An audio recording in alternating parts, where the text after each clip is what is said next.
Well, I wish that there'd been cameras on us when Tia walked in the door because I just gave her the biggest hug. I wasn't expecting the swell of emotions after seeing somebody in person, you know, being able to touch and like hold you as a person, not just a visual and a real.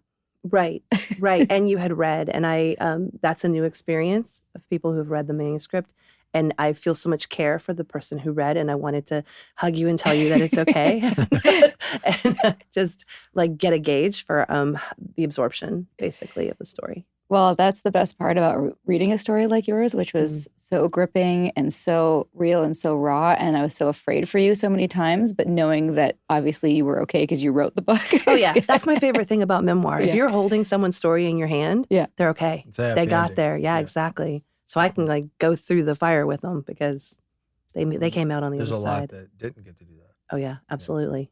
So welcome. Thank you. Welcome to a little bit culty in person. I know. I'm so stoked.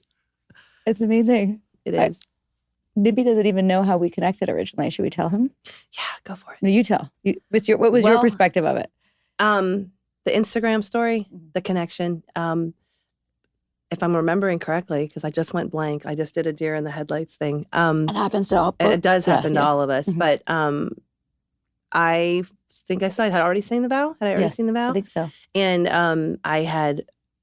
I was so blown away. Like, The Vow is an amazing documentary for a lot of reasons, but one of the big reasons is that you had so many private and personal moments that were captured. And there's these moments like where Mark says he's defending people who fell for a cult. And I was so understood and validated in that moment, reached out, and I think it was a DM conversation. And it just the idea, like Instagram by itself, this big connector. I'm coming off of the heels of having social media shamed again by one of the patriarchs in my story. And social media saves people all of the time because of connection, because we can actually just message one another and someone's going to see it. And that's how this moment happened. That led us here.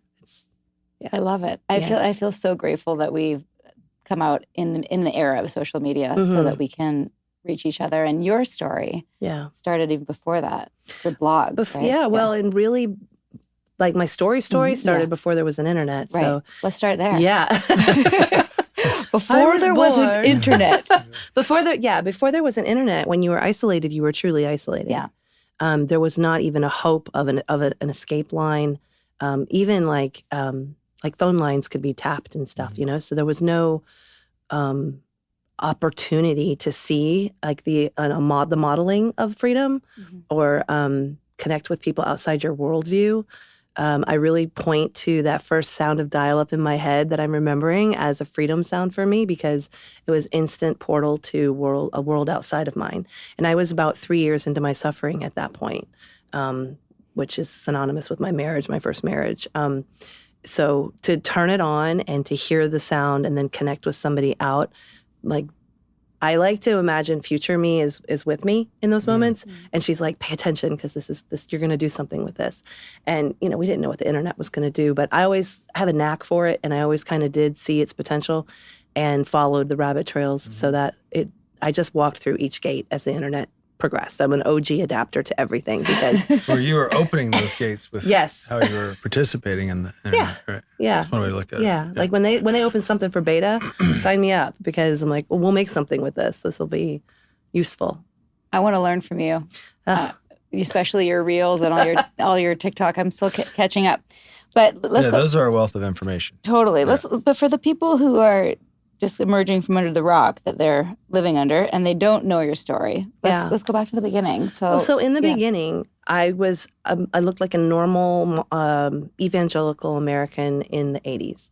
I went to church sometimes. I lived in Michigan, Upper Peninsula, Michigan. I have two very hardworking entrepreneurial parents. We went to church sometimes. They had religion in their background. They did value it.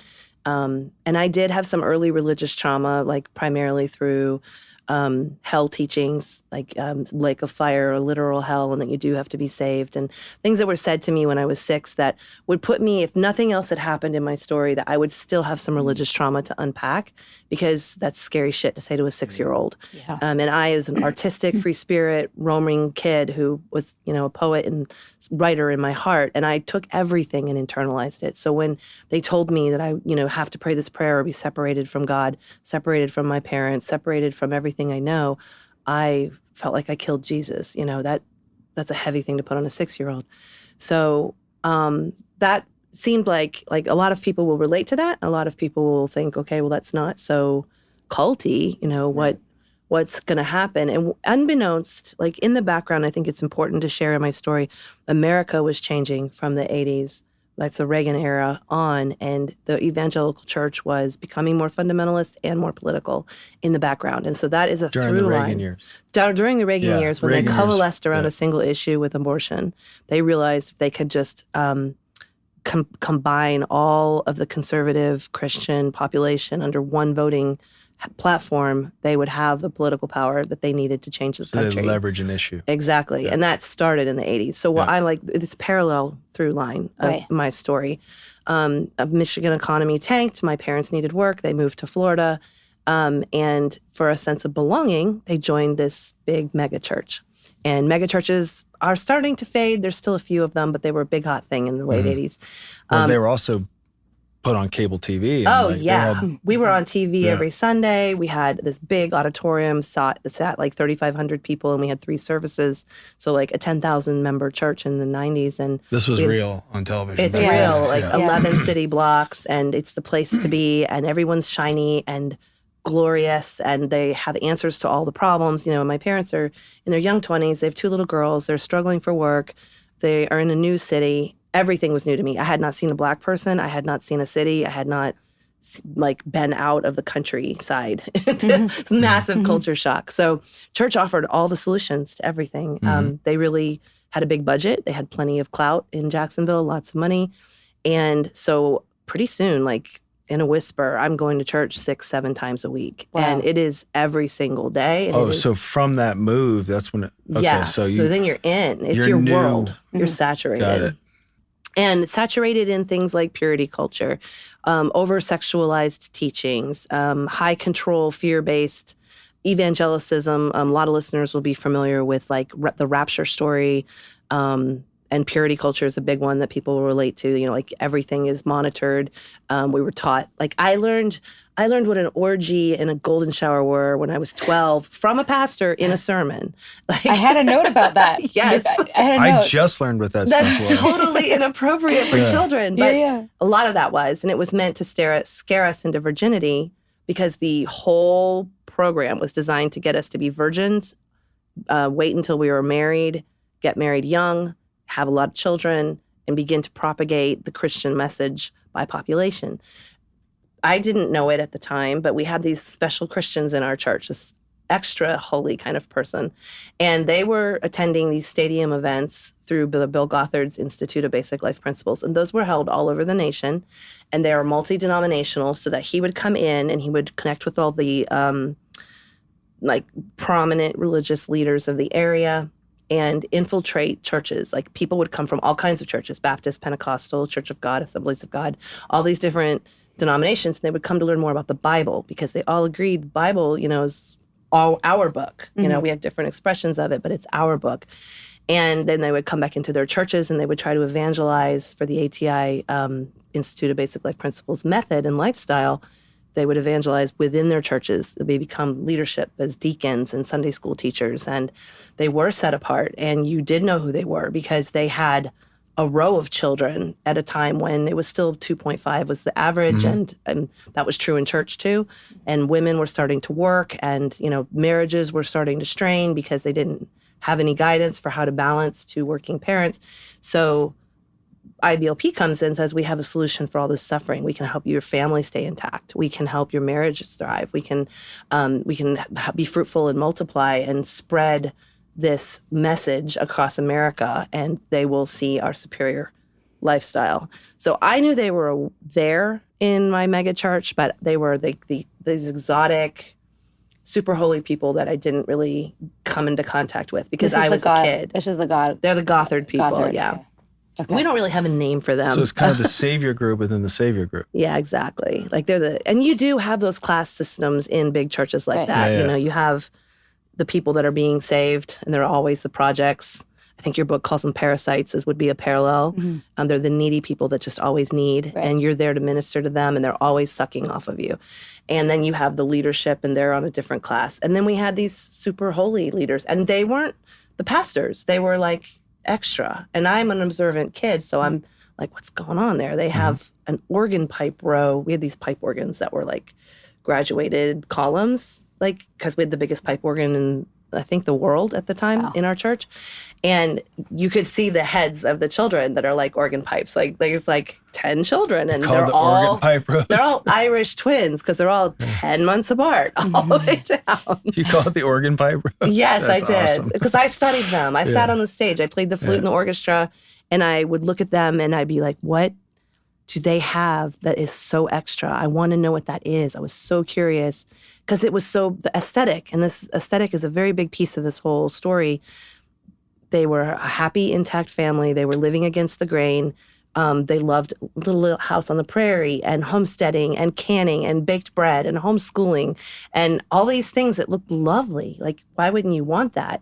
Especially if you're coming from a family like where there's tension maybe because they don't have their relationship figured out, or they're working really hard and they're, they're on the verge of divorce, so the divorce rate's rising, or your pastor's telling you, that we have a responsibility to stay married for life and be a witness to the world. And, so you're just always looking for this formula for life. And fundamentalism does that across the board. It'll promise a formula for happy living and to remove the suffering from the world. So people who don't want to suffer will say, okay, what do I need to do? What are the steps I need to take in order to be happy? And which is normally suffering.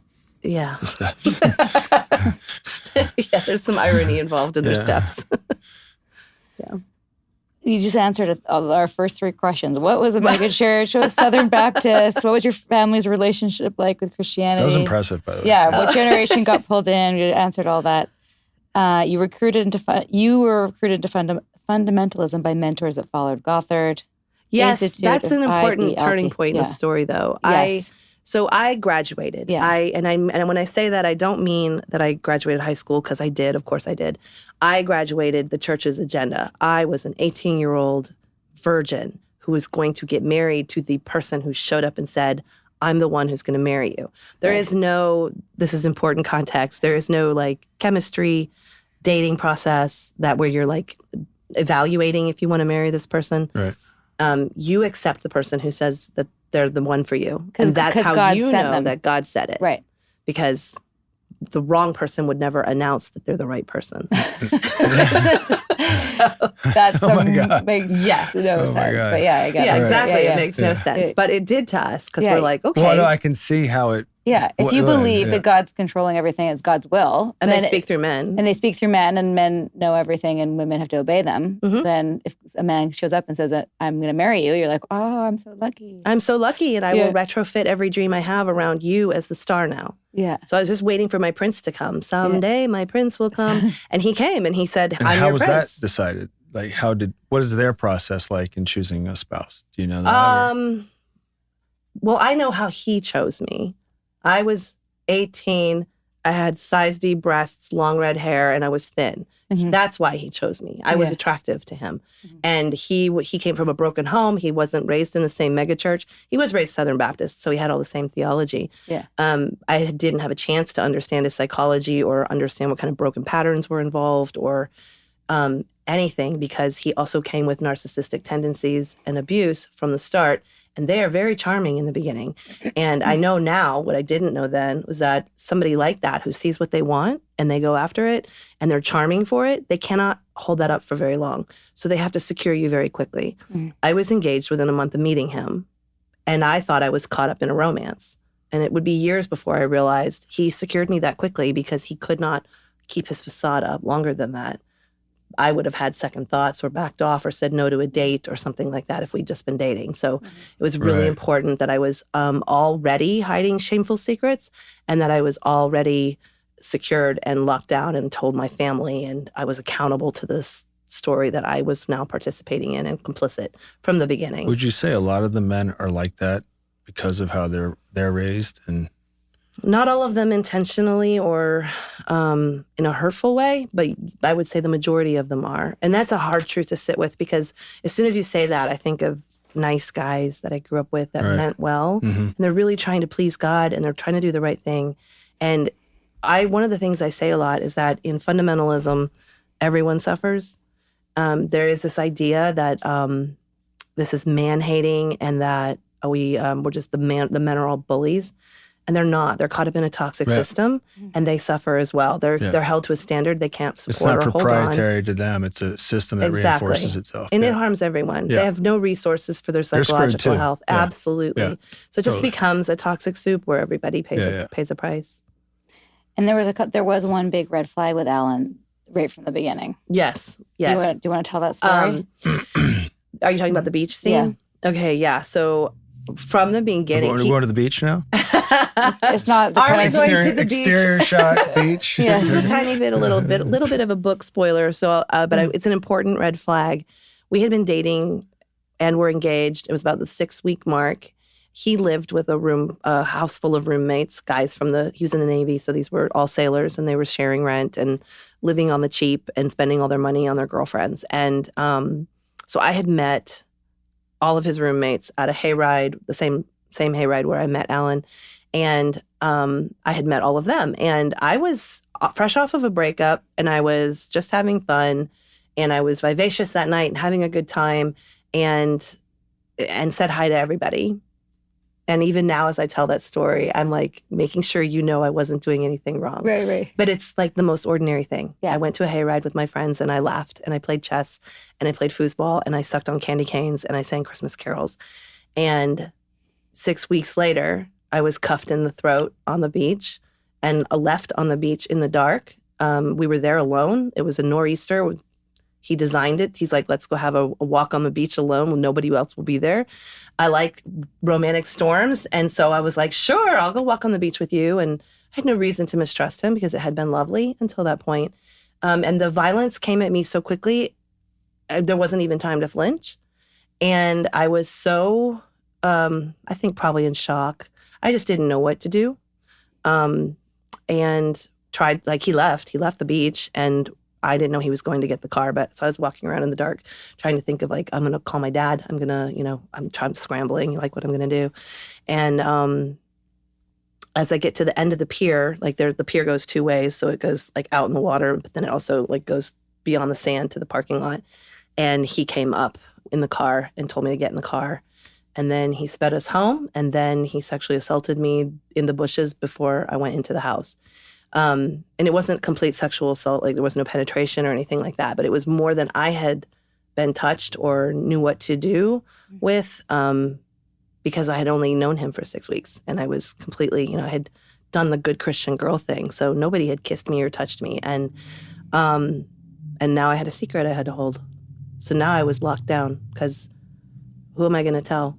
I had gone to the beach alone. I had done all, we do have to put in context. Yeah, no, we have those conversations now openly. It doesn't matter what she's wearing. Right. But 30 years ago, we didn't have those conversations. I had put myself in that situation, and I had accepted that this person was my spiritual head and leader now.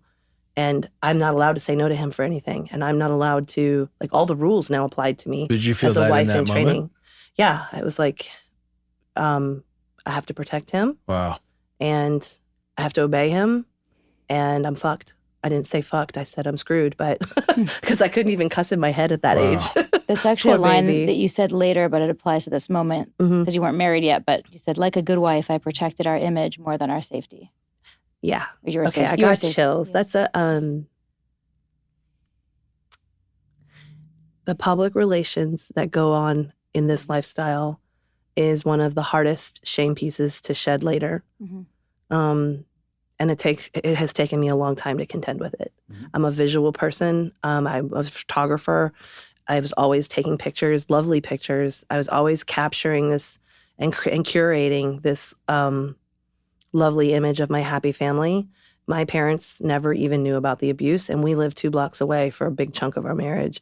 nobody knew what was going on in my home because I did a really rock star job of the image and the facade and of keeping the secrets. I mean, when you grow up in high control religion and you learn how to keep a secret, and I know this from other survivors, it's a superpower for us. We are so good, and we've lied to ourselves too. So maintaining his image, it did a lot of things. It propped up his ego. It helped me control the narrative that it was going to be okay. And I was reassured. I needed it to be okay. I absolutely did. And What's I also, your currency? Yes, in a lot of ways. It is. Yeah. It absolutely is. I wanted my children to have an intact 2-parent family. And you're not allowed to get divorced in this world. Like, death is preferable to divorce, and they're very open about that. And it wasn't until I was facing my own annihilation that I was willing to leave. So of course I'm going to hold up the image. I mean, and there was one point in my story where I break down and I do open the door and let somebody in, and I'm shamed and shut down so quickly that I learn I'm not going to do that again. Yeah.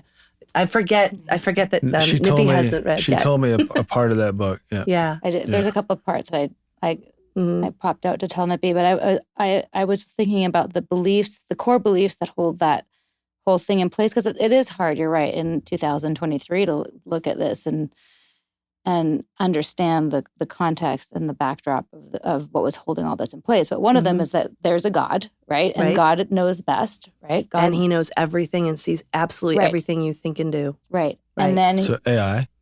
AI, there's zero privacy. It's like AI, zero privacy. Right. Because there was the surveillance is everywhere.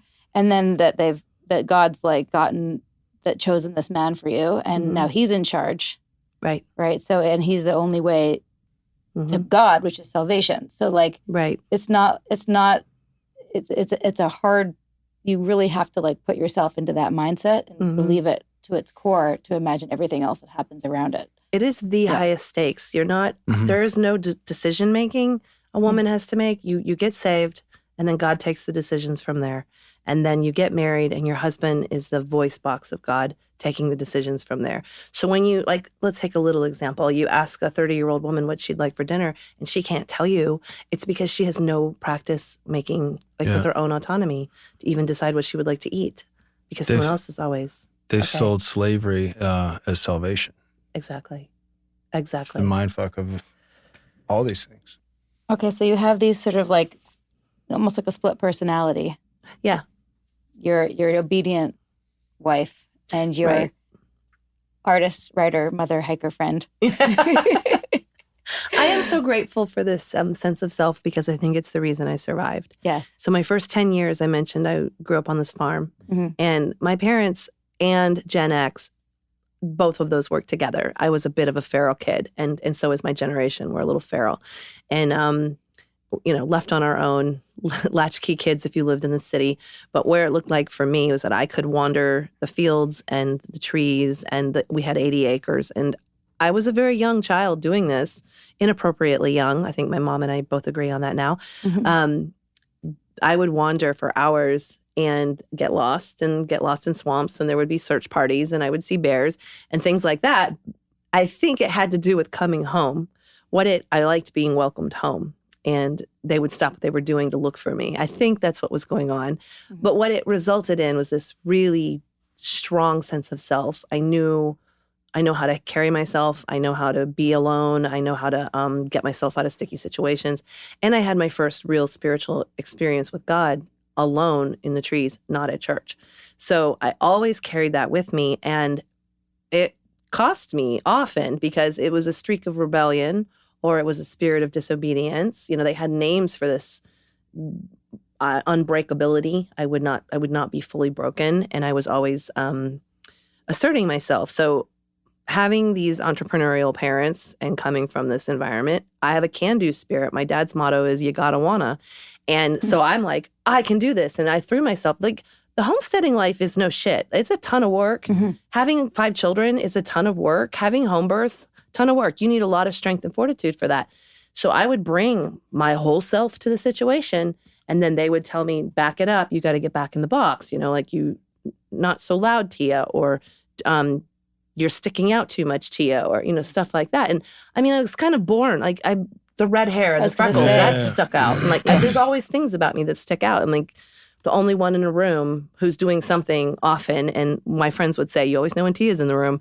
And like, that's a bad thing. Now I'm like, hell yeah, you always know when Tia's in the room. But I didn't know how to own that when I was a kid. And when I was a young wife and I was a young mom and I was doing a really good job of running a household and providing my kids the stability, that saved their childhood. It also helped save me, but it also helped me have kind of a shield, like throw a little bit of a shield that the fundamentalist teachings that I was trying so hard to externally manifest, I never gave them my whole heart. And that shred of little heart and self that was left is what got me through the escape and the 10 years of survival that came after. We were in hiding. There's a lot of stressful things that happened in the aftermath that if I had not had that sense of self, I wouldn't have had any piece of me to come back to. So how old were you when you made that transition? We were married for 14 years. No, from your childhood, that kind of... I was 9 when we moved. So you had a little bit of... You knew yourself a little bit. I did. We all remember 9. I'm like right now could close your eyes and remember 9. I'm watching it with my 9-year-olds. That's kind of like... Yeah.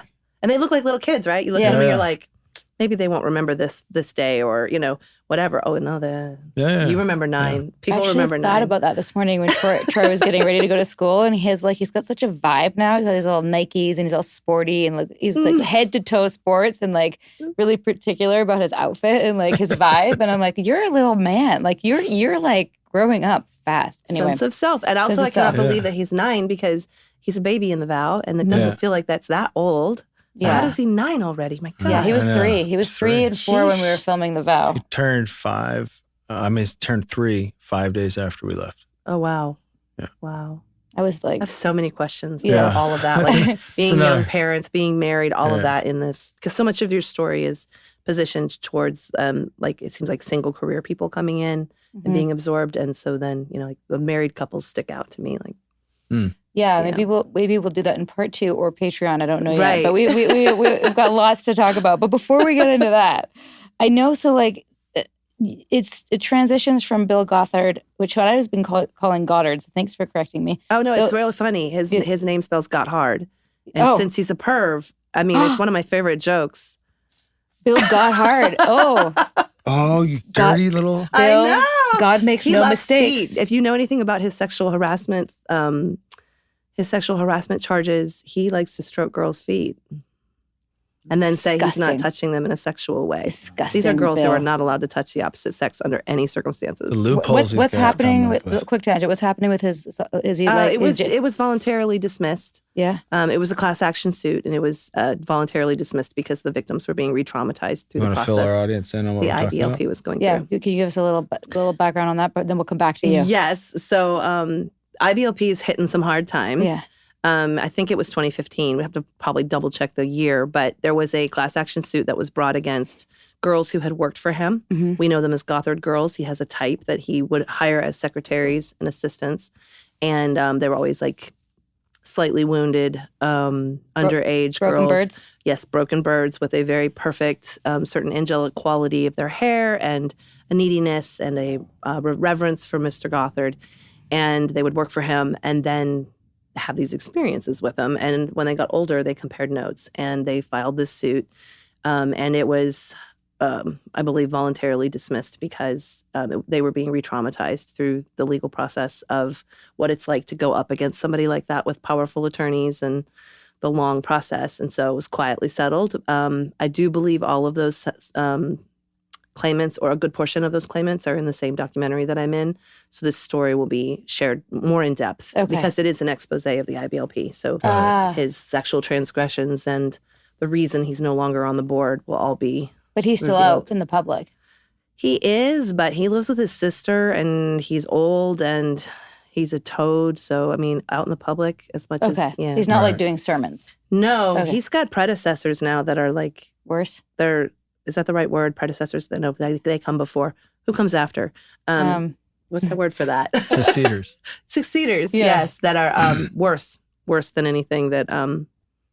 He's a toad. He's a toad. I mean, I can't take any of these villains seriously. It's my defense mechanism. Speaking of toads, when did it go? So then it goes into the Federalist When you got married. Oh, yeah, no, we shouldn't make that leap yet. Oh, no. Okay. No. Oh, no. Okay. We skipped too much. Okay, sorry. You tell me. Let's back up and get, because I haven't even really touched Bill Gothard yet. Oh, yeah. Okay, you do. Right. Thank God. I have never touched Bill Gothard. Thank God. For the record.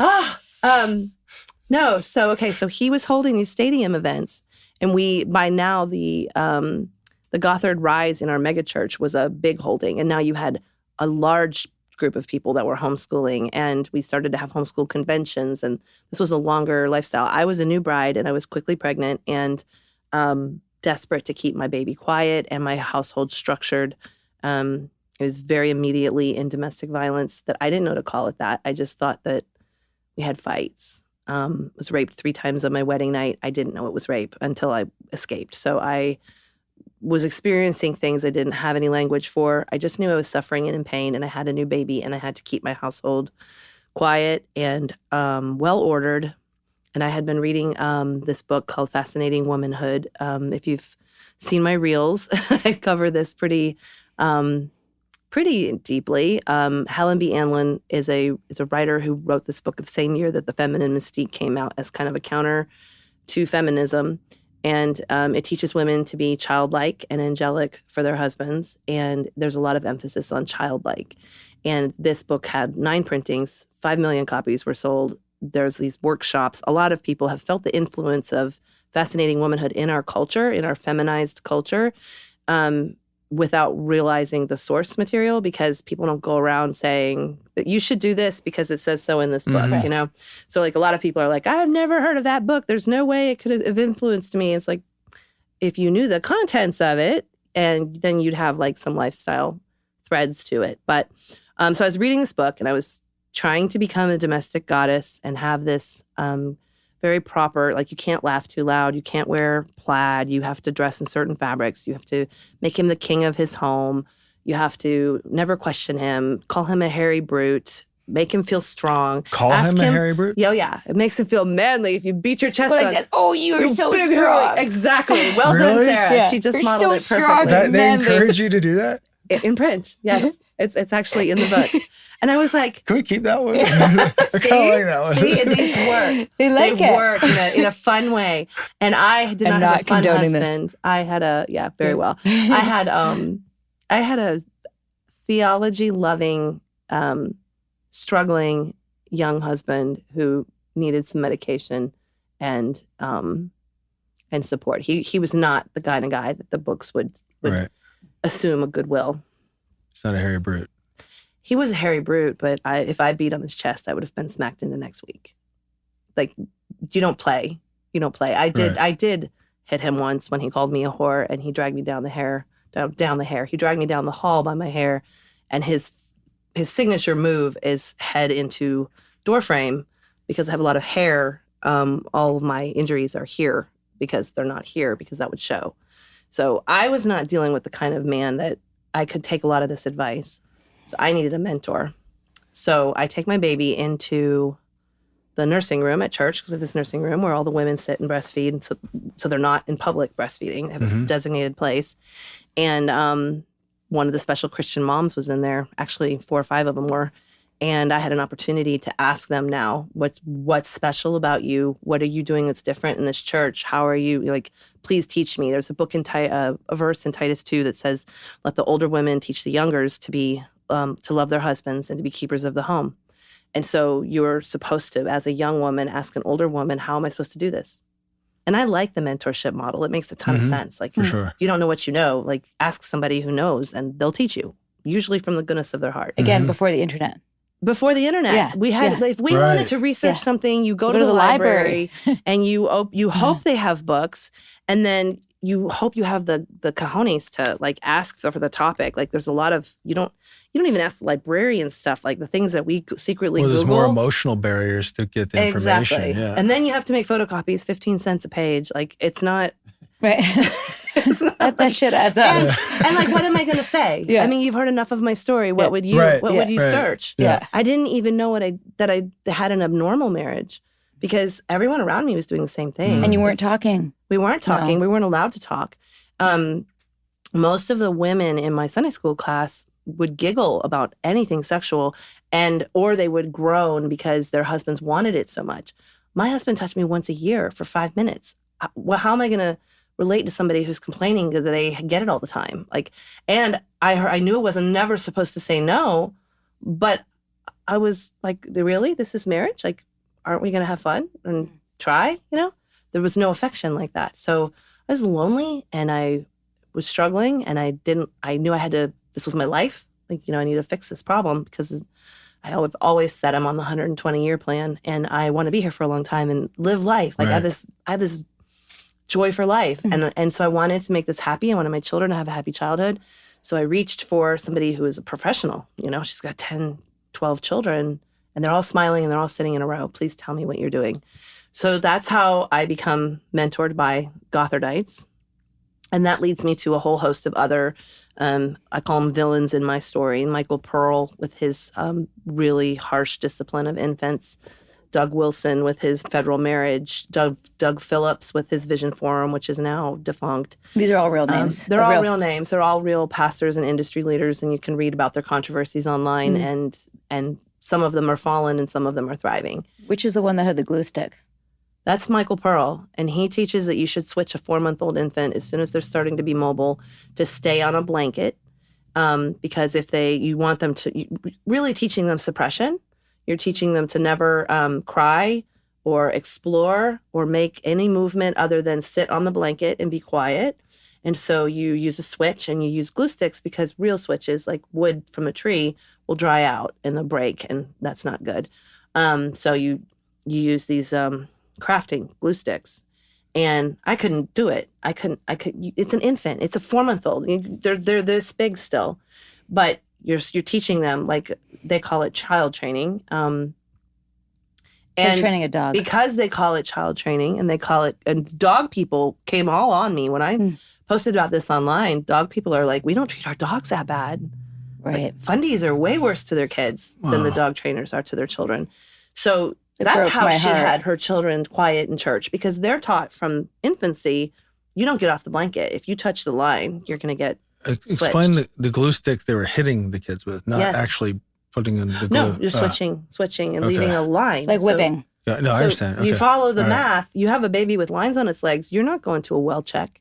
You're not going to the pediatrician. You're not going to the doctor. You're not going out in public. You're not inviting any mandatory reporters into your child's life. Like, you are suddenly, your world's gotten a lot smaller. Like I said, this was a line I couldn't cross. I do eventually spank my children at one point in the story, but it's not as infants. And their language allows them to do this in plain sight. So when the Duggars come on the scene with their TV show, and Michelle Duggar is talking about blanket training, and her playpen in her purse is what she calls it, in her book, and she's on the national scene, the audience does not realize that when she's talking about blanket training and correction, that she's spanking infants. That's an insider knowledge, but she's allowed to talk about it like it's a good thing. And then you have parents kind of emulating it, because look at this shiny, happy family that's on TV, and they're so beautiful, and they have this lifestyle. And, families like the Duggars don't watch TV. They don't have TVs in their homes. They were on TV to evangelize us with their lifestyle and show us this too can be yours if you will live the way that we live. That was the whole motive. The kids were denied paychecks because Jim Bob told them, you're doing this for Jesus. And he was pocketing the paychecks. Do you know who the Duggars are, babe? You do? Okay. Yeah. And for our audience, just a quick thing for our audience who might not, it was a reality show, right? Reality TV show on TLC. It was 14 kids and counting, then 19 kids and counting, then counting on. Josh Duggar is serving, I think, 25 years for possessing child torture porn. That's their oldest son. And Ginger Duggar is one of the daughters, just came out with a memoir called Becoming Free Indeed. Yes. I disagree with her title, because the church she attends is the next leg in my story. And I was not free indeed in my story. So she's not actually free? I don't believe so. She's in Calvinism. Right. She's in John MacArthur's church. And that brings us to Doug Wilson and to Federal Marriage. And the Calvinists are the harshest, darkest part of this whole story. Bill Gothard, he applies more to Baptists or non-denominational families. They do a lot of family church because they argue with their pastors and then decide they have to leave. So then they go home and they start a home church. He applies to that. When you get really serious into your theology and intellectualism, then you move towards the Presbyterian wing of this fundamentalism. Mm-hmm. And that's where Ginger is in her story. She's in a very intellectual environment where you learn apologetics, which is being able to argue and defend your faith. And so you do a lot of research involved in it and a lot of theological study. And it feels like a healthier contrast from the simple faith that you just came from, because now you know what you believe and you can defend it. However, you're constantly in a narcissistic arguing environment, and you're still held to some of the even darkest standards, because now God is an ugly, mean-spirited, hateful God. You're ascribing to TULIP, which TULIP stands for total depravity, unlimited election, limited atonement. I'm going to get these wrong. That's a good thing. Irresistible grace and preservation of the saints. I don't know what any of those things mean. Right. The gist of it. Those are very abstract. Yeah. Exactly. The gist, it comes from Calvin, and lots of churches have flavors of it. But at its most rigid, puritanical, ideological expression, which is what today's neo-Calvinist teaches, humans are worms who need a savior, but you're too gross to be saved. So Jesus died to save some of you. And if you're elect, you won't know it, but you have to be elect in order to go to heaven. And if you're not elect, you are going to hell with everyone else. He only died for that little bit that is saved, that is truly elect. You cannot say no to it because it's irresistible. And you will be preserved through your doubts because you're elect. So if you are the person who believes you're a worm, you have to be elect to be saved. He only died for some of us. And you're doubting and you're struggling, that's probably evidence that you're not elect, because you're not being preserved through that process. That's a very... It's a lot of loopholes, too, you could play with. Yeah. Imagine swimming in a cycle like that. Yeah. And that's the Federalist? That's the Calvinists. Okay, so what are the Federalists? And that was our word salad segment. No, we have so many gems, I don't want to skip them. Yeah. I know, and we don't have to encapsulate, because we want people to read your book too, and go through the whole journny. And we're going to have to resist tangents. Well, and there's so many tangents. It's so good. It's so interesting. It is so interesting, and so many iterations of what your journey went through, led by Alan. Mm-hmm. Desire. Is that his real name, by the way, or not? No. Did you know that Keith's middle name is Alan? No, I didn't. Yeah, and we actually call him that because we don't like saying his real name, so we call him Alan. So the fact that his name was Alan, I was like, oh, it's a sign. It's a sign. But but that's where things got really quite dark, right? Was with the Federalists. They really did, because before the Federalists, I had my family. I could still go to church with my family at the Baptist church. I could still. A lot of the Christian culture, that's like a lot of be blessed and love and light and all of that stuff. We could participate in that stuff. Mm-hmm. And I wasn't. You still have this channel to be a good Christian wife and be the best Christian you can. Mm-hmm. So when you look at women's ministries in evangelicism and they're headed by a woman, that's an example of stay in your swim lane, but you can be visible, you can teach other women, you can have ministries, you can have Bible studies, you can get together on Tuesdays, you can there's a Hobby Lobby for everyone, there's a place for you in that world. When we get into Calvinism and federalism, everything changes and gets really dark really fast. I feel right now that I'm scared for Nippy because he's. You haven't told him this part. I told him a little bit. Yeah. I told him a little bit. She braced me for a little bit. I'll be okay. Because these are jaw-dropping realities, and they're very careful. If you've followed so far with the story of how one pastor leads to another pastor and one book leads to another book, they're not just chains; they're building blocks. So. Everything that I learned in Gothard with the lifestyle, behavior modification, nutrition control, fasting, denial of self. He has a whole teaching method that is such a mind fuck. Everything that we had in Gothardism was this foundation. And then they had we have to have resources for everything. So homeschooling has a resource, and there's all these teachers, and Michael Pearl comes in with his How to Train Your Children, because when you have the ideal that you have to attain, you have to have methods to attain these ideals. Mm-hmm. So everybody has their thing. Like Terry Maxwell had managers of their home, where we divided our home into 15-minute increments, and we have color-coded charts so that every single thing is ascribed to. And the Duggars talk about this too, because you have a moment to be one-on-one with each child, at least once a day, for 15 minutes. And that sounds like a beautiful thing, right? Mm-hmm. I'm going to spend that. But they don't actually attain that. Most of the things on the chart don't happen. Mm. So in a big Quiverfull family, you have some ugly truths just because of population control in your household. Mm. Incest is a real big problem. Neglect is a real big problem. Medical neglect and injuries not being treated properly. Parentification of the oldest sibling is rampant. Can you explain that? Parentification is when the oldest sibling is relied upon to help raise the children. And it is done on purpose. That happens in all families that are large by virtue, oldest sibling, those stories exist. But in Quiverfull methodology, it's on purpose. You're having your older children become pseudo-parents by the time they're about 5 years old. They're pitching in. And this was glorified in the Duggars show of, we're a team. We're all pitching in. And the oldest daughter is still, she's in her 30s and she's not married. She's there to help raise her siblings. And they're called the stay-at-home daughters, which the acronym means SAD. And it's a whole thing. They have their own survivors that come out of that movement. Their job is to serve their siblings, serve their fathers until they're courted off in an arranged marriage.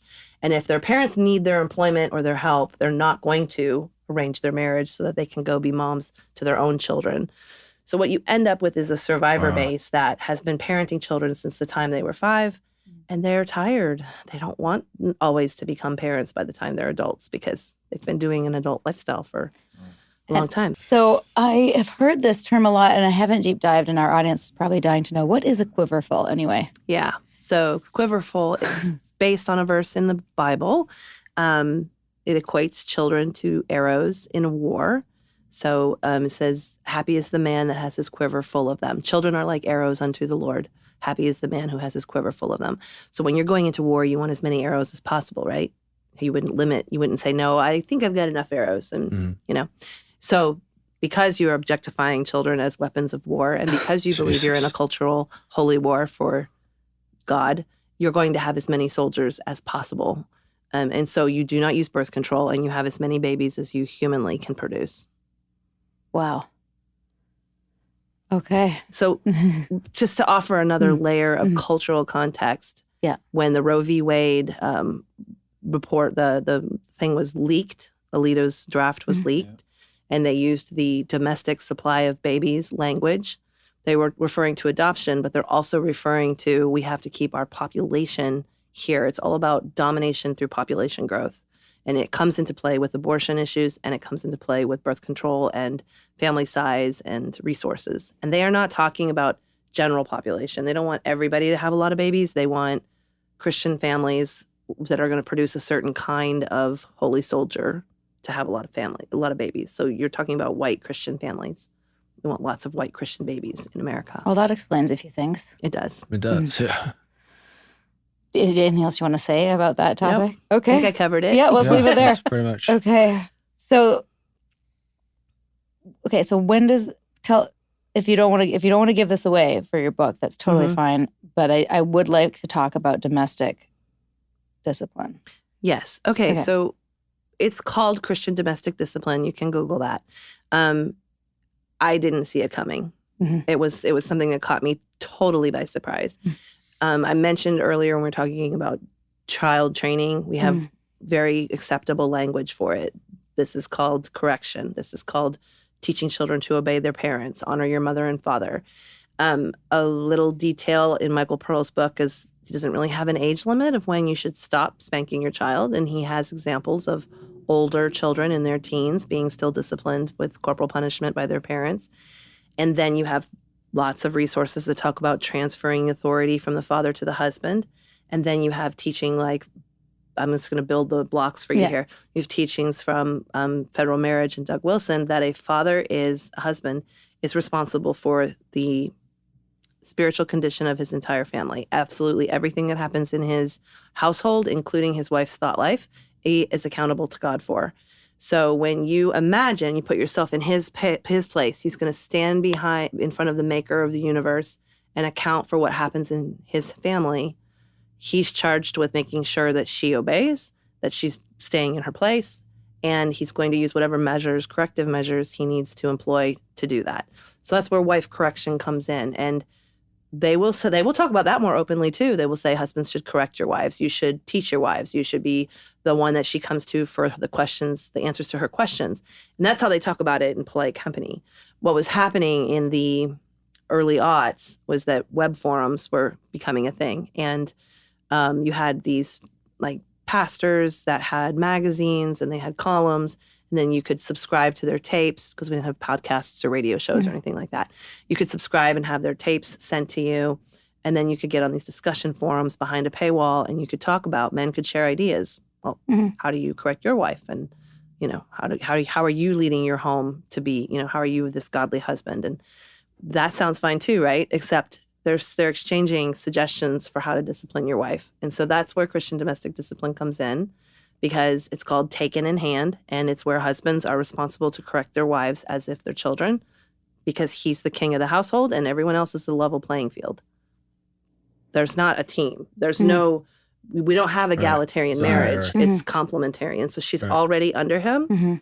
And in our word salad thing, I sent you the umbrella of authority. So if you're familiar with Gothard's umbrella system, Christ, and then the husband's under Christ, and then the wife is under the husband, and then the children are underneath the wife. And then the pastor's just kind of out here not accountable to anybody.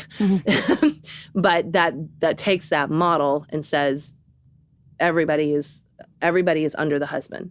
And in federal marriage, actually, it takes the stack away and makes it more of a level thing. Like Wilson calls them the fiefdom. It's the family. The family is his fiefdom. And he is the king, and she is to call him my lord and bow and show reverence. And there's a lot of sexual things involved because Wilson's a very sexualized pastor. And discipline came into my home in the form of this web forum. He surprised me one day as a way to control domestic violence. If he had a way to channel his anger and channel his frustration with me, with my repeated disobedience and my repeated rebellion, then we wouldn't have random violence because we would have this agreed upon channel to correct me and to put me back in my place. Yes. One of the things that really struck me about this is that he asked you to sign something saying that you were agreeing to this. Yeah, so, you have to write it in your own hand too. So it's a contract to agree to hold him not accountable. And that's a thing that they talked about on the forum. Right. That was an idea given to him. So that you couldn't go to the authorities and say that you were being abused, that you'd agreed to it. And tell me why that is actually not consent. Well, the whole thing's coerced. I mean, you're provided with a script. You're told what to write. You're told when to sign it. And it teaches you also to betray yourself because you can see in your own handwriting that you're doing this thing. Yeah. And is very powerful. Yeah. And also you can't have consent when you're already you're already under a structure of obedience. That's right. So you have to sign it. It's a power dynamic. Yeah. Like, what was I going to do? There was no opportunity for me to say no. And so at this point, I did go out and ask for help. And the answer I got from my church was, you need to honor him more. We see this all the time, ma'am. You need to honor him more. And I couldn't believe that. So, I had just told my most embarrassing secret, thinking I would be saved and rescued. Yeah, I noticed you were talking about the hierarchy, and you said the pastors were out. Yes. No, well, it was interesting that they didn't have like a quantifiable place, but they seemed like the police of that structure. Right, exactly. It's like the negative space in the clouds. We should provide that graphic in your show notes because it's a really powerful visual. And they're pulling the strings. And they are pulling the strings, and they're out there doing their thing. And it's one of the big problems there is in the whole system is that there's no accountability for the leadership. There's no, you can't go to anything. Like if you have a problem, you're supposed to, there's a whole structure in the Bible that for conflict resolution. And if someone has offended you, then you have to take two witnesses and you have to go to your brother directly. I saw that. And all of that. Which one was that?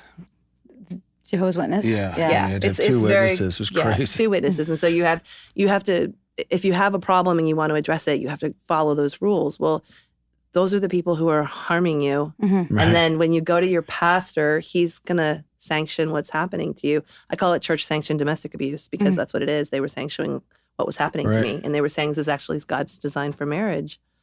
And so my message was, you should obey. If you don't want to be spanked, obey your husband. There were so many times, we're only 3 years apart. Right. And one of the things I love about your book is that you root the story in like pop culture at the time. And you're like Fleetwood Mac and Debbie Gibson and like all these things, who, by the way, I worked with on a Hallmark film once. For real? For real. And she's super cool. Oh my God. Yeah, she's super cool. Sidebar. That was a real dream come true. Yeah.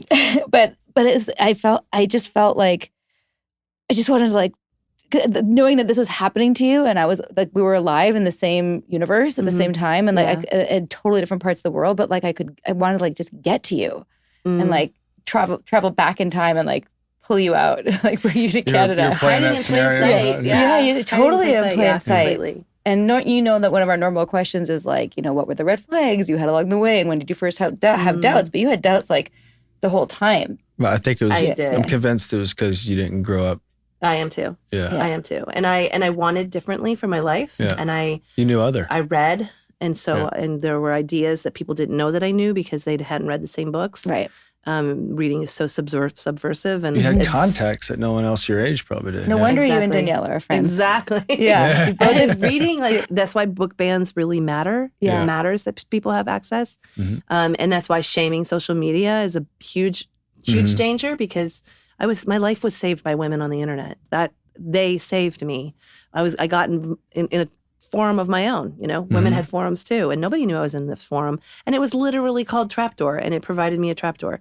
And what it did was it showed me other lifestyles, the other options I didn't know existed, because I'd been so sheltered and then further isolated as we go through my story, that I would have no way of knowing. If I didn't have a computer in my house, I would have no way of knowing that there's another way to be female, there's another way to be a Christian, there's another way to be free. And you're not alone. And I didn't choose it. I don't want to paint it like I felt like I had options and I chose one. No, I escaped a life or death situation after being held hostage for 4 hours. I almost died. And there was no, I'm leaving for a better life. All I was trying to do was save my children's lives. I couldn't, I'm so used to saying unalive myself on social media. I could not let myself die by suicide because of my children, and I could not allow them to be harmed to that point. And I realized the system I was raising them in, that I was so complicit that I would be creating the next generation of abusers. Tell us about that final straw. That's pretty powerful. Final straw. Yeah, because you had so many doubts, so many things you put on the shelf. That has to wait for the book. We have to wait for the book. Okay. Okay, so we're not going to... I can tell you about many other straws, but the final straw has to wait. Let's replay that card. That's where you play the card. And it is card. gripping. It is gripping. It is heartbreaking. It is empowering. It is all motherhood saved my life. It is. I am here because of my mother. Yeah. I feel the same way. Parenthood. Yeah. Parenthood. It was huge for us in this whole thing. It allowed us to escape trauma. Yeah. And reprioritize your values. Yeah. And when you can't value your own, you can't you're so broken that your own life, at least, they don't deserve that. Right. They need better. Yeah. And it gives back too. It does. But it's not the reason you do it. It's the bonus. I don't know. Fundamentalism has a way of taking what you most want for your life and using it to their advantage. So I always wanted to be a wife and a mother, and I wanted those things for my life, and they exploited that, and they used that to control me. So, I mean, it makes recovery complicated, because I actually wanted a Quiverfull. I would have been okay with more children if I'd had a happy marriage, a safe marriage. As it was, I had 5. That's still a lot of babies in 10 years. I mean, that's a lot of time. That's a lot of pregnant. Well, you're also doing it. Yeah. By doing this. Right. Yeah. I guess I am. You are. Yeah. Yeah. It's a strong reason to do it. Yeah. Yeah. Before we get to one thing, what? I want to go back to the Calvinist thing for a sec. Sure. I'm going through my half-baked history when it comes to religion, but weren't some of our History presidents Calvinists? Oh, yeah. Every Presbyterian, every Lutheran, every Episcopalian. Like our early presidents were identified as in Calvinists, Absolutely. I believe. So Calvinism, okay, let's take it all the way back to its source. Okay. Luther reformed the Catholic Church. The Reformation is an actual historical event. Luther posted his thesis on the door and said Catholic Church has to change, and it became known as the Reformation. And then John Calvin became this prominent pastor who took Luther's ideas and built on them. And then you have denominations that come up around it, Protestants, because they're protesting Catholic Church. They use Calvin's theology as their doctrine. So this is the Presbyterians, the Episcopalians, the Lutherans. I mean, these are people we know, and there are so many beautiful churches that care about people that have Calvinism as part of their tradition. They have no idea how it's morphed into this neo-Calvinism and new Reformation that's happening in Idaho. They would not know. If when they find out, it's a perversion to them because people's faith is dear to them, and they didn't understand it. Like the puritanical idea has been diluted through time, and grace is applied, and Jesus is applied, and not everyone majors on doctrine and theology.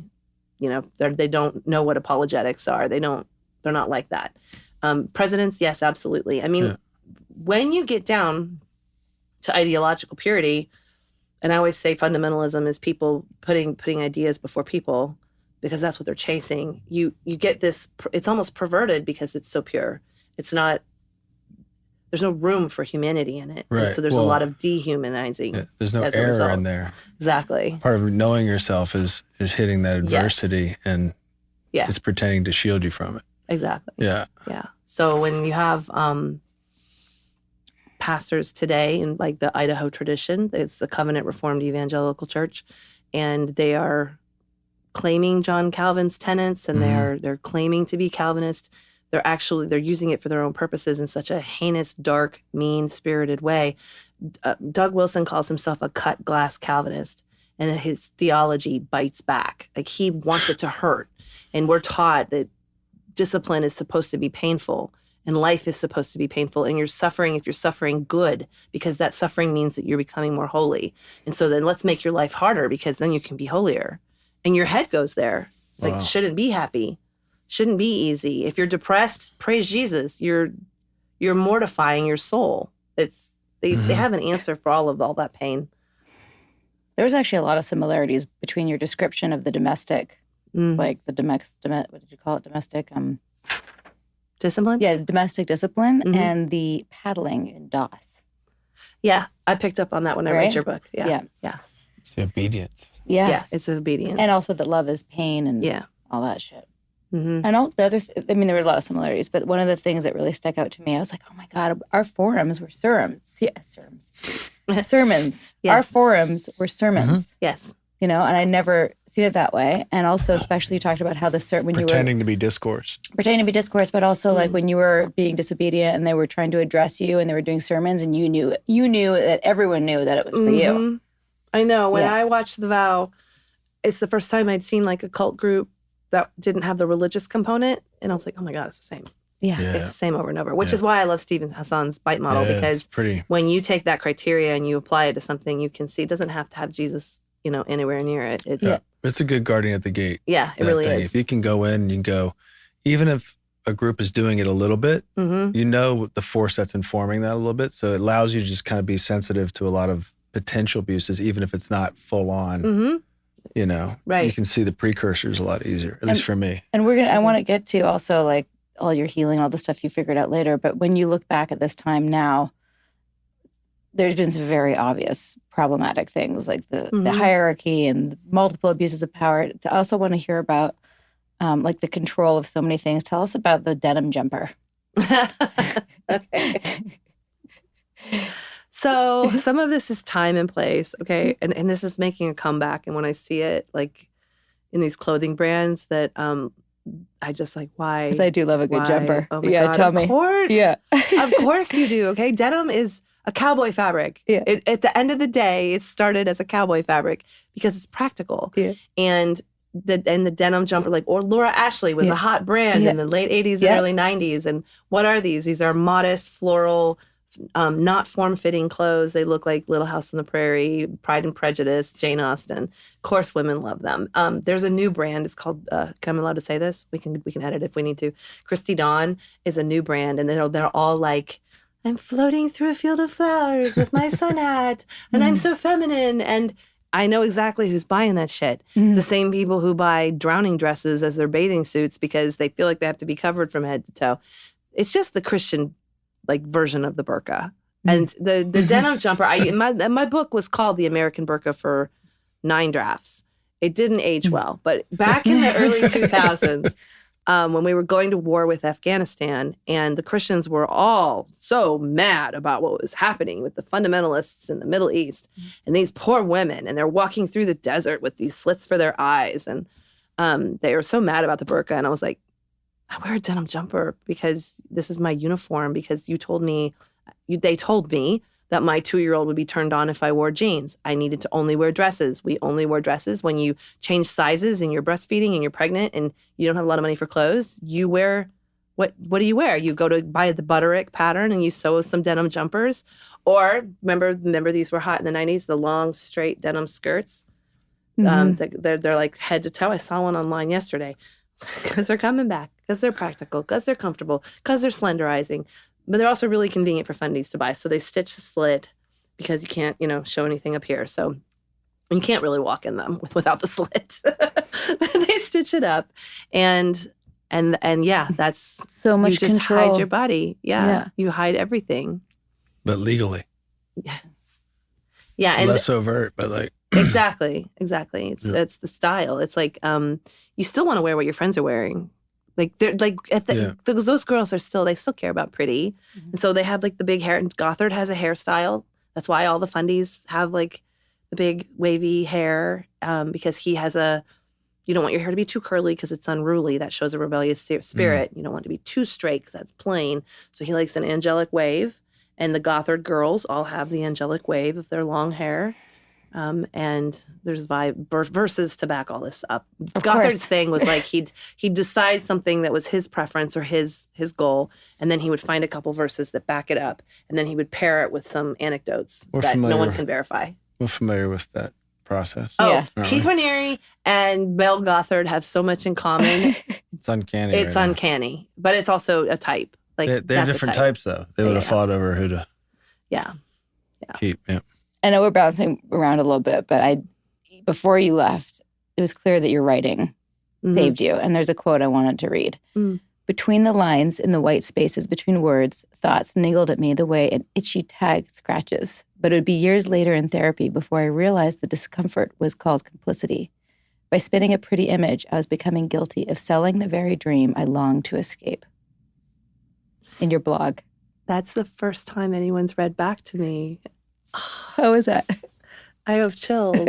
And also, yes, that's exactly what was happening. Complicity is so hard.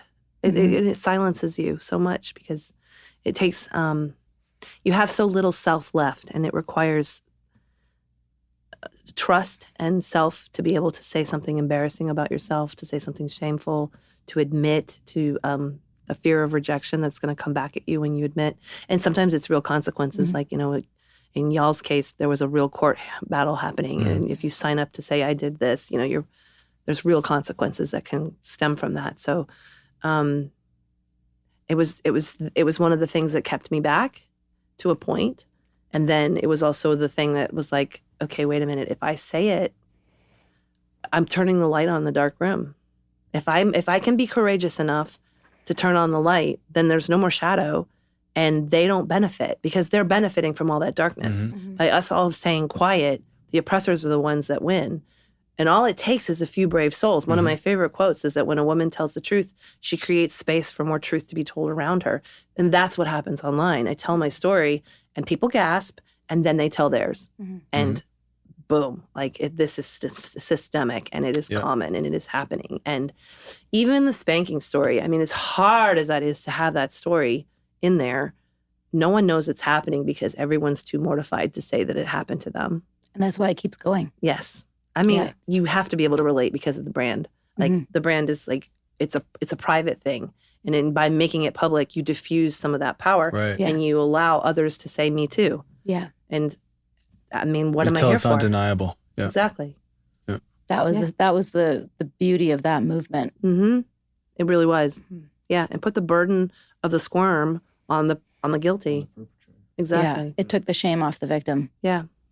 That's a good shift for people to understand that, yeah, some people are going to judge and all that stuff, but the people you want to appeal to don't really punch down. Right. Right. Right. And that keeps me going. That's who you're talking to. I center survivors always, because it's not just about my story. My story is a gate that others can open and share theirs.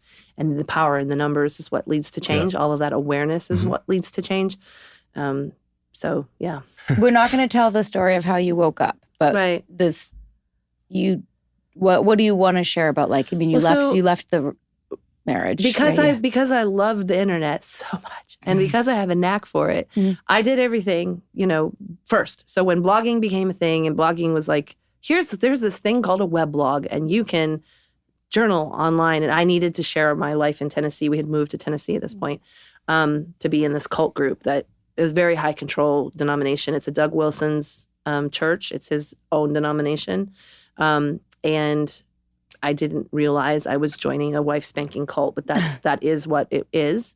After we were in and after we were joined, I realized the whole congregation participated in corrective discipline in one way or another. So, I cannot go on the record and say everybody spanks their wives at the church. It's all physical corrective discipline? discipline? They all know about it. It's all physical? No, I don't know that all of it is. I know that it's openly talked about, that everybody believes they're like minds. That's the code word. We're in a fellowship of like minds. We were all reading the same books, and they were teaching the same things, and the pastor and all the men were allowed to talk and the women were not allowed to talk. So that's what I can say that I know for sure. I had every reason to believe that every congregant was having the same home life that I was having, and they did not want the women to get together because we might compare notes. Gossip, they call it gossip, but I like that good trouble. It's like getting in the good trouble. So I started a blog to keep my grandma updated about our life in Tennessee, because I was taking the kids through the mountains and orchards and, fun things to take pictures, lifestyle honing, lifestyle curating. And I had this big blog. Living Deliberately had 60,000 hits a day for a couple years. Wow. And it's because, this is before algorithms. And and like I said, I had a knack for search volume and search presence and keywords. And I reviewed some Oprah books that got traffic. And then, the blogs were starting. So like Pioneer Woman started that year. Somewhere in there, Glennon Doyle starts with Monastery. I think hers was closer to 2007 though. And there was somebody else that was, her Notes from the Trenches. So like we had like these like blog posts, like blog readers, where we would, read each other's blogs, and they were called RSS feeds. I mean, I'm using some outdated language and stuff, but I remember looking at those and having no clue what they were. Well, I knew how to figure all that out. And so my blog, I started to bifurcate. You mentioned I had like a split personality. Yeah. I really bifurcated at this point because I had like this unintended career success happening in the most high control, dangerous situation of my life, where I was not even supposed to have a voice. And I'm sharing my personal writing. I'm not allowed to write outside of my husband's name. So the first time I get in trouble is because I'm writing in my own name, and that's no. And I'm representing my family as a woman. That's a no. So we had corrective church discipline type scolding appointments for both of those. And then I go through this huge personal despair journey that lands me at the library looking up all these world religions. And I blog about Eastern Orthodoxy, which venerates a woman because the Holy Theotokos, Mother Mary, is a woman, and men venerate her. You don't, like, that doesn't happen in Protestantism. We don't, the irony is that they venerate the men, but outwardly they don't worship anyone other than Jesus. Venerate is worship? Worship. Okay. Yeah. So I wrote how different men who venerate a woman are different kinds of men. Because I noticed, we visited an Orthodox parish in Oak Ridge, Tennessee, and I noticed the men who go to St. Anne's Church and they pray to Mary and they understand that females can attain sainthood, that's a different kind of man than any kind of man I've ever encountered. these are not toxic men. These are kind-hearted men. They are men that respect women, and women have identities and names, and we know them thousands of years later. And I wrote about it, and that was it. I got in so much trouble. Is that where you got excommunicated? That's where I got excommunicated. Wow. And the little saving grace there was that my husband, Alan, at that time, he was tired of being told what to do as well. He didn't like being in a patriarchal church where he was told what to do. And so he was ready to buck their system. And so we actually went through that excommunication feeling unified. And I thought things were going to get better.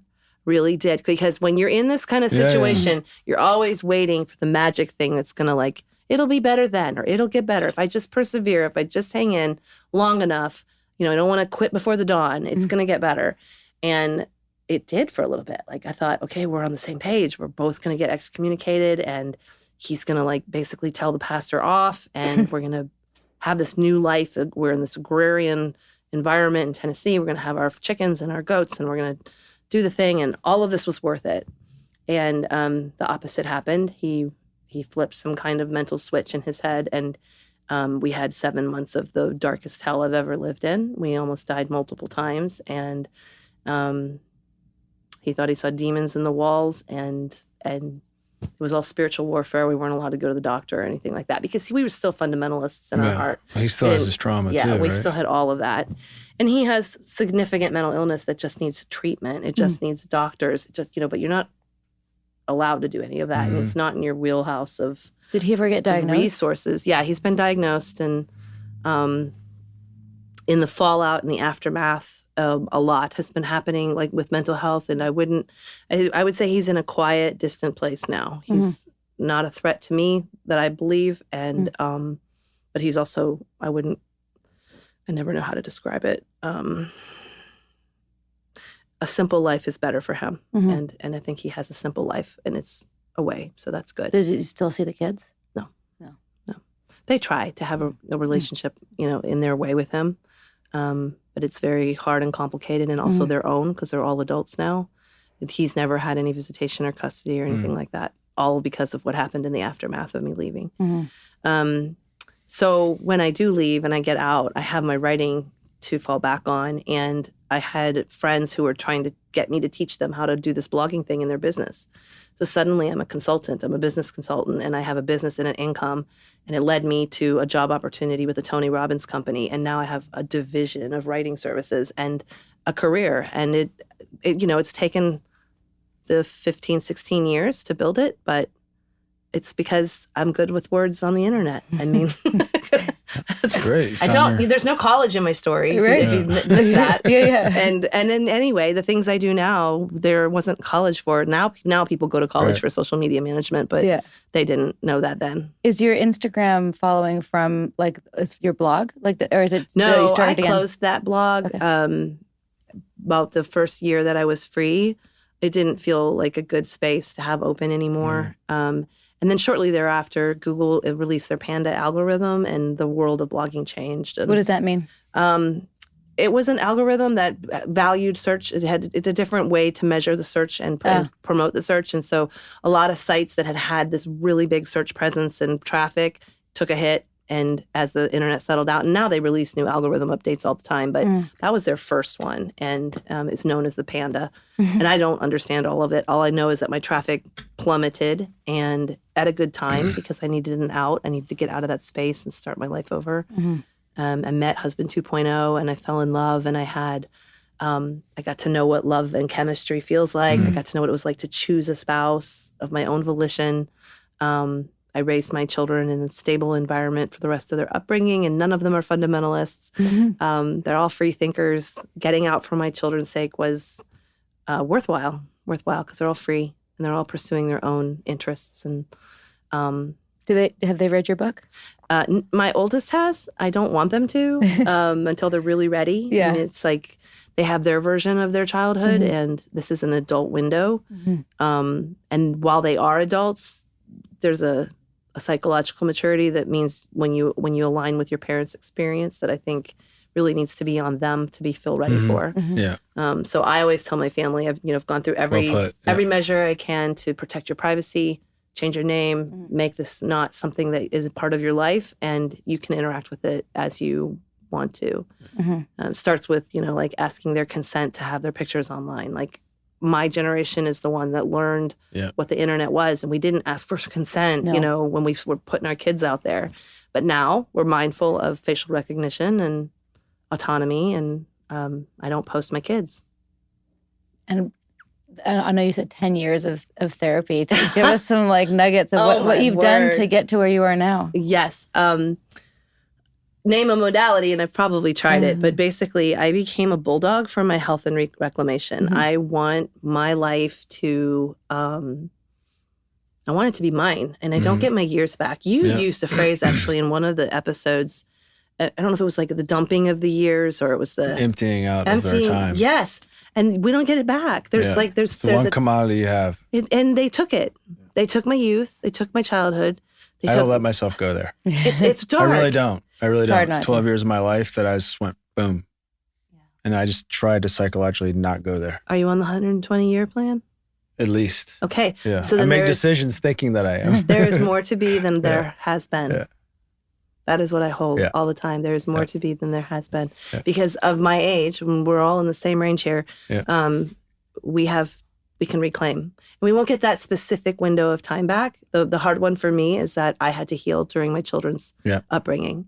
And they deserved a healed parent. They deserved a healthy parent. And instead, I was going through all of the nervous system adaptation. I didn't know how to regulate. I got very physically ill because the body does keep a score. So I went through a whole health journey as all that trauma had to rise out of my body. Paralysis, blindness. They thought I had MS, long-term migraine condition. All of that trauma manifests as real symptoms. And then, the doctors try to treat the symptoms and that doesn't work. And then they're like, we don't think you're blowing up. And I'm like, oh, that's all you have to tell me. If I'm not blowing up, if it's not cancer or an aneurysm or, whatever, let me go talk to my therapist about it, because I needed therapy to deal with the medical scare anyway. I was having a hard time coping. And so that's how I discovered trauma therapy. And I started with EMDR. And then I did this method called brain spotting, which is a very unfortunate name for a very powerful technique. So EMDR takes you one memory at a time, and you reprogram how your brain remembers it so that you are kind of overwriting the body memory. Brain spotting Rolodexes through it rapidly in a session. So you just flip file really fast through where it's stored in your brain. And you talk about it and as you clear it. You're kind of in a sort of trance-like state with a sound device, the same kind of device that EMDR uses. And I used it for my biggest, worst traumas that I felt very paralyzed by. I had a stuttering problem. I was terrified all of the time. Fear of abandonment is a root fear for me because I was told, you're going to go to hell. You're going to get people are going to get raptured and you're going to be left behind, as a small child. So I have some very deep-seated stuff. And the big thing that happened in trauma therapy is I went there to deal with medical first and then my bad marriages. And I thought, I'm going to deal with either the problems I'm having now raising teenagers with a husband who's much older than me, or I'm going to deal with this bad man I was married to. And I was still very binary in how I was holding it. And in actuality, we had to unfold it and say, okay, where did that come from? And where did that come from? And we get it all the way back into this thing called religious trauma. There wasn't a phrase for that when I started this, but and then I was deconstructing. That was a new word too. And I was an ex-evangelical. I'd never heard that word. And so as we found language for things and as the conversation broadened, I was able to trace the root why I got myself into that situation. Why did I marry somebody like that? It seems like a pretty obvious question to ask. Yeah. It wasn't obvious to me when I was there. And it wasn't obvious to anyone around me. They were all happy for me and didn't question that I just met this guy, Why did you? Because of the system I was in. Everybody was doing the same thing. We were conveyor belting the marriages. Every Friday there was a new wedding, and they just changed the ribbons on the candelabra, and the bridesmaids' dresses would be a different color, and we would all have kind of the same wedding. And then about a year later, a bunch of them ended in divorce, and then those people are ostracized and leave the church. Wow. If you get divorced, your life at church is over. Now, remember, I was going 6 times a week, and this was my entire world. I knew nobody outside of church. So guess what I'm never going to do? I'm never going to get divorced. Right. And I'm not going to risk the jeopardy of my spiritual condition and go to hell because I got a divorce. No, it's my job to make it work. Wow. So, just uncovering all of that and then coming back to that kid that was in the woods and realizing that if I take my shoes off and I sit my ass on the ground and I let it all be true for a second, and then I let all of it be true. You were spanked. You were abused. You were complicit. And I just let it all be true. I'm still here and my heart is still beating. And I looked up and there were people who still loved me, and it made it okay to take the next step, that's how I got rid of the shame. And I am That's getting the hardest, goosebumps. yeah. Me too. Yeah. But that is how I did it, because if you can get down to the simplicity of who you are, even though none of that shit matters. Right. Literally none of it. And we are like people. All of us have been through really hard shit. And we can share our stories, and it doesn't have to be the thing that holds us back. And if it is holding us back, it's benefiting someone. Someone is thriving because we are not speaking. I had a friend of mine say something to me when I was going through, not the extent, but similar flavor. Yeah. And he's like, look, do the people that know you, love you, and care about you care about any of that shit? He's like, does it matter? Like anything they read about you, is like, is it going to be true to any of them? Like whatever it is. And I was like, no. And I was like, that was it. Yeah. I was kind of free emotionally of my avatar online. And it's sort of like, yes. because they're yelling at something that's not me. Exactly. And I was able to see it that way and relate to it that way. And then shame became kind of and you had an indulgence more than something that was real. You had a friend in the journey. Yeah. We were bouncing something. stuff off too. Yeah. I don't know how I would have done it without him. I can't. I mean, see, I love this. It really shone through in the because vows. Really? The couples had each other. The thing that I haven't said to her enough, I don't think, is there was points where I was admiring her bravery because it felt stronger than mine at times. Yeah, that's how it's supposed to work. Yeah. Three-legged race, I felt like I wasn't tandem. doing enough, but then I was like, you know what, my role's here, and like being comfortable not being what I felt like was the braver one. Mm-hmm. Yeah, we had all those masculine messages to have to contend with too. Yeah. Oh, so much to. Yeah, God, so much. So it was, man. This is so funny to me. Yeah. I mean, not funny, ironic, like because Keith is like not very tall and he loves volleyball and he's got all these like soft habits. And every time there's footage of him laying on the couch like a little mealy worm, I'm like, and yet he's able to wield all this control and this pressure, like the pressure cooker that all of you were in really came through on the screen. And it's like the rudder on a ship, like it's a tiny thing. It can just, that's the impression I got as a viewer. It's like this little, and then he's still puppeting through the prison when they're doing the lights. I'm like, you fucker, who gave you a window? Take this man's window away. I'm screaming at the TV. Like, they took it away. Oh, good. He's in solitary. Oof. Yeah. And you know that he did that just to like humiliate them further, right? Like dance outside my window, like depraved. Well, the deeper the humiliation, the harder it is to reconcile. Exactly. It's what's going to keep you loyal because revealing their secret reveals your humiliation. Yeah. And that's a collateral and blackmail in and of itself. Yeah. And it's one that I think when people have it, they don't necessarily know that's when informing their decision. It's a very difficult one. You have to take a real bite out of a shit sandwich to make that pivot. That's your first step. And that first step is your first step to freedom. And if you can conceptualize that, all you got to know is you're going to get hit for a second and then it's going to only get better. It's true. I feel it's true. And if you can, it's like when you get your ears pierced or something. Yeah. Like if you can get through that second, it is going to be better on the other side. And you're cool for life. Yeah. Well, I'm allergic, so they're not pierced anymore. But yeah, I mean, I remember. You know what I mean? Vividly. Metaphorically, it's completely. Like it's going to continually go better, and the more you hold on to it, it's just that's what my moment on the floor was. Yeah. Because I had been carrying it, and that is when people when they get stuck, and they're so I hear from so many survivors that they're scared, and they're breaking underneath the pressure of their secrets, and they don't have all the language, and they're not sure is it me? Is it my partner? Is it this projection? Is it this dynamic? I hear from a lot of parents. One of the reasons why I'm unique in my little niche here is that I'm a parent who will speak about my complicity Whereas a lot of survivors are children who came out of it and they're mad at their parents and they're cutting their parents off and going no contact. And I'm the parent that says, I chose this for my children. I read those books as a mother. My mother was not that way. My mother like gets alongside with my dad and they roll their sleeves up and they get to work. And they expected a certain work ethic out of me. They did take me to that church, but they took me there because they had good intentions. But there's principles. Yeah, exactly. Like here's a beautiful youth group. You'll get to go on ski trips. You'll learn about Jesus. Like they really did think all the good things were going to come. And didn't know, like my pain didn't manifest the way they would have recognized. Like I didn't seem like a kid who was in jeopardy. I was the best behaved, calmest kid, and the trouble I got in was my room was messy sometimes. Do they know everything now? Have they read the book? They do, and it's tough. My parents are still evangelical. They still love that church. There's a through line of characters in my life who would just rather I not talk about hard things. Makes them uncomfortable. And I'm sorry to those people because living through it was so much more uncomfortable. I will take the relief and the light any day. Like I would so much rather sit here and have a talk of the hard things over and over again on lots of podcasts than hide my secret because that pain was unbearable and almost killed me.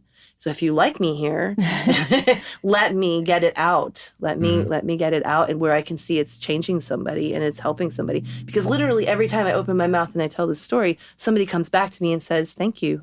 I relate to that. Yeah. You just told my secret. And I get messages from people that are, I'm leaving my husband today because of your reels. Or they take my reels to their therapists. And I'm scared to death to make those reels. This 18 months ago, Josh Duggar had his trial and I broke because the Duggars were held up on this pedestal as this beautiful lifestyle and they were painting him as a bad apple. He is not a fucking bad apple. He is the fruit of that system. And there are more Joshes out there that are on TV. And there's also all this wreckage of people who are his victims or they're other kinds of bad fruit. And the only people who know that are the ones who've lived it too and come out on the other side. That puts me in a very tiny population. Right. I better open my mouth because they want to run the country the way they run their homes. You're the lightning rod. Exactly. What made you decide to where did you go from healing to be like, I need to be a public figure and talk about it and make reels and have that social presence? That's a little parallel too. I started writing my book 10 years ago as part of my therapy as a journal. And didn't intend for it to become any kind of like platform or anything like that. I just was writing my story out to see it on the page. And then my therapist was like, hey, you have a story here. You should probably think about writing a book. And writing's always been important to you. So learn how to write a book. So it took me a long time. I had to hire coaches and practice and learn, buy all these books on writing, which that's a hard thing, right? love craft books. So I had to learn how to do the thing as an uneducated person. And so I was writing the draft, writing the manuscript, and I took it to my coaches. And my coaches are like, you have a big story here. You might need to try to publish this. And then I got scared because now it's public. Like, are we really going to make something of it? So it started as a novel. I thought I could tell it about somebody else. So I have this character named Shasta and she goes through everything. And then that book came out, I sent it to my coach and she's like, yeah, but it really needs to be you. So then I was like, oh, okay. So I'm doing therapy at the same time to embody my story and step into it. So there's parallel growth happening. And there's years. It takes years. So drafts 5 and 6 are a novel. Drafts 7 and 8 are my first stabs at a memoir under a pseudonym. So if you ever hunt me online, you might find Tia Lindstrom. I was Tia Lindstrom for a little while because I was trying to be this persona in this pseudonym. And then I got a different coach and a different breakthrough in therapy. And I was like, I'm fucking owning my story, but I'm going to stay an author. I'm not going to be public. I had maybe 1,000 people on Instagram and it was just the things that I love, like food and wine and dirt and skies and nature and, fun stuff. And I wasn't going to be public. I was just going to do the writer thing. And probably my book, I'd have a few shows and a little table and I maybe would pass out a few copies, that kind of thing. No big dreams. The Josh Duggar trial happened And I snapped because, like I said before, the patriarchy wants to rule the country the way they run their homes. And I know how they run their homes. And I don't want that for my fellow Americans. I don't want that for my friends. I don't want that for my country. And I knew I was like the only person I know who can tell. Like, who's going to tell like what that really means and decode what's happening on TV. So my very first reel was like, do you know the Duggars don't have a TV? And poof, like my platform was gaining thousands of people every day. Like it was snowballing, and these reels were just coming and they were pouring out of me. And I so suddenly became a public persona. And then the day came, it was Thanksgiving of 21, maybe. Amy Duggar calls me in Whole Foods on Thanksgiving. So Amy Duggar is the black sheep Duggar cousin. And I'd been using the Duggar hashtags. And I was buying something the day before Thanksgiving in Alabama in Whole Foods. And I was like, why does my phone say Amy Duggar's calling me? And she's like, she's had a really country accent. So she's like, hi, Tia. You say the things about my family that I can't say. And she'd been part of this documentary, and she wanted to tell the producers about me. So on the way home from Alabama that year, I talked to the producers of the Amazon documentary, and they said, we want to film you. We want to hear your story. And so I was in Savannah filming like a month later, and we filmed this big, like 9 hours of my entire story from start to finish in this big, sound set. And that opportunity got the visibility of my reels and all of that happening, got the visibility, like my agent found me, and she's like, I want to represent you. And then I was working on my book proposal. I mean, I was like gonna try the thing. I was like, maybe. But now you had the book. Wind under your sails. And it just grew that way. And then my book sold at auction. It's like in preempt, and I got the big debut book deal. Amazing. Huge book deal with the big, so happy big top 5 publisher. Not supposed to happen to a debut. Not supposed to happen to a nobody. And so I did not set out to become this thing that is happening. And well, the universe. I mean, I'm just hearing your story. It pushed you in that direction. And this is what I've said to Sarah about where I'm hearing the parallels. Is like, there's a dark force that had a grip of you for X amount of years of your life. And once you're released from it, call it the light. She laughs at me when I say this because this is like new territory for me, but like, call it the light, our spiritual, call it the whatever it is. Like our angels. The quote thing that we were searching for kind of metaphorically shows up in a way and ushers you into that direction. And I'm kind of like, okay, I'm not arguing with this. It's the host. And you went back to Savannah. I did go back to Savannah. That's a full circle, because the Savannah College of Art and Design was... Yes, that was my dream, to go to art school. And I put it, I literally boxed it and threw things away. There's one here in Atlanta. I know. I love Atlanta, Nippy. You don't have to worry about that. We're good. Us trying to get you here so we could be I have to move. My father taught at SCAD for like a semester. Oh my God, SCAD. It's studio there. Yeah. Wait, I felt as if she was about to say something. We interrupted. No, my lease is up in December. But you were about to say something about the book. We were just talking about her agent. So your agent. So the book is coming out. Book is coming out August of 2024. Yeah. It's called A Well-Trained Wife: My Escape from Christian Patriarchy, and it's going to be all the things. I mean, it's the dream. It's a dream that I didn't dare have for myself. Like, I knew it was there. I always wanted it. Like, little kid, this is what I wanted. Artist, writer, mother, hiker, friend was always my dream. And it's coming true in the biggest way as a result of being willing to stand in my courage, just to keep my courage and to do the thing. And it is light, and it is people coming alongside, and my world is bursting open. Right. It's changing so rapidly in a way that I feel totally equipped for, totally ready for. I have no problem. Sometimes I don't know what's coming or how to, there's a learning curve, but I feel worthy of it. I feel capable and adept and ready to have the conversations. I totally get that feel from you and think you're going to be fine. Well, thanks. No, totally. Thanks for the vote. I've seen both. Yeah. I've seen people in trauma and just been like, they've got some, and like you feel like you're in a really good place. And I've done a lot of work to tell my story without re-traumatizing myself. Good. Yeah. That's always the danger of someone telling a trauma memoir is they're going to wreck themselves in the retelling or in the criticism, the pushback, or you know, you have to stand, there's so many layers of editing even, and being willing to answer for why you wrote the thing that you wrote, or provide a source, or, you know, whatever. There's, but I have the fortitude for it. I've been through so much harder. This is fun and easy, and I have been through so much harder. I totally agree. Like, what are you going to do? Yell at my avatar? Like, I do not care. What are you going to do, spank me? I'm not afraid of you. And I love making fun of the patriarchs. I love, like, I call them I put IEs on the end of their name. So we got Billy and Dougie, and, you know, like, I refuse to take them seriously for another day. Great. That's great. They do not get the virtue of being taken seriously. Yeah, you know what? Great point. Yeah, I'm not indulging a world where you're a serious way to behave. Exactly. Oh, sweet little Dougie. That was a little naughty, sir. Sorry. That's the tone we're going for here. Just ignore it. You can delete that. So where can people find you? TiaLevings.com or at Tia Levings Writer on all the social platforms. And any last nuggets of wisdom to pass on? What do you want people to know the most? They wish that you just like drop some knowledge into the world. I always say, trust yourself. The universe will catch you.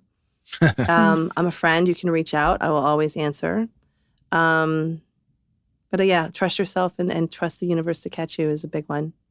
Yeah, and do your work. Fucking do your work. Because it might be the other person, and you might have villains in your story. And mutual truth, you can hold two truths at one time.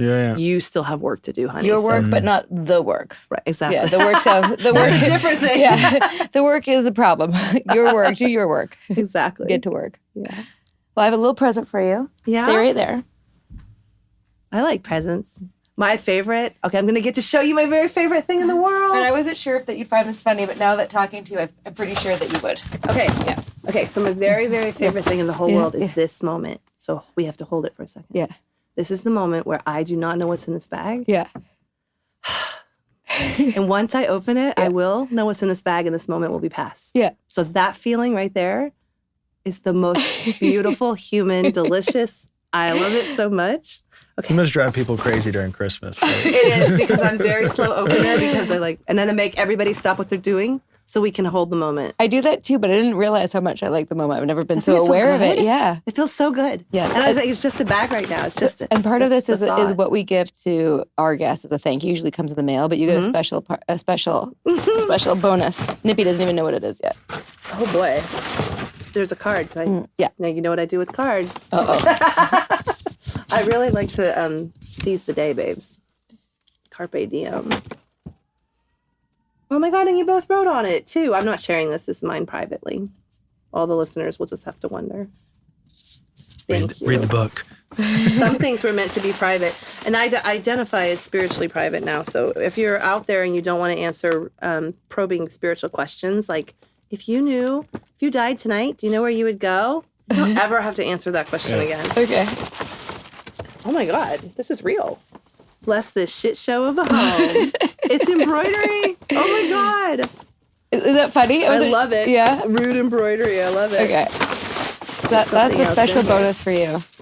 This is okay. If people are like listening and they can't see, this is a gift inside of a gift inside of a gift, like nesting dolls, because this is a box that was inside of a bag underneath tissue paper. Tissue paper is always a nice touch. Da da da da da da da.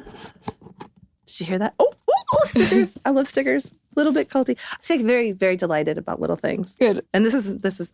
Oh, and I got out pen. Yeah. Oh my God, are you going to the Story Slam in October? If you're going to be there. Yeah, I'm trying. I'm trying to be there. I'll be back from my trip, so I'm trying. Ooh, CBD, so we can relax. You should have given me this first. We would have a different conversation. We'll get you high, just for a little relax. And a hat. That little bit culty hat. I was hoping for one of these. Thank you. Of course. What is this? It's a little bit culty lip balm. Ooh.